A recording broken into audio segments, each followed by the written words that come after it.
어제 변창흠 국토부 장관이 가덕도 신공항 추진에 대해 입장을 표명하기 어렵다고 밝혔습니다. 그동안 가덕도 신공항 특별법 2월 임시국회 통과를 외쳐온 집권 여당과의 입장과는 상반되는 답변이 아닐 수 없습니다. 변 장관의 답변의 배경이 어찌되었든 간에 대통령의 최측근으로 분류되는 변 장관의 답변이 사실이라면 정부의 가덕도 신공항 추진 의지는 희박하다고 봐도 무방할 것입니다.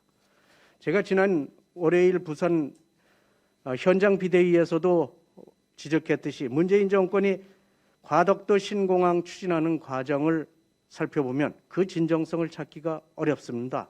그저 선거 때마다 꽃놀이패로만 활용했을 뿐입니다.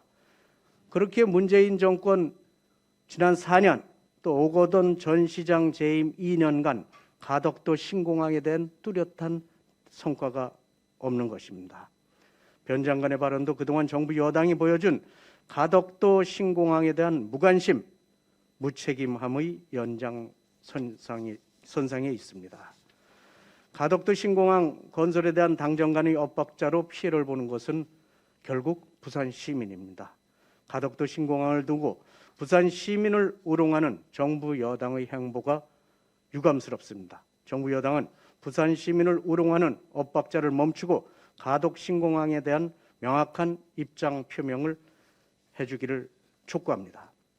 또한 지난 월요일 한일 해저터널 건설을 위한 검토를 추진하겠다는 부산 지역 공약 발표 이후 많은 분들께서 의견을 주시고 계십니다.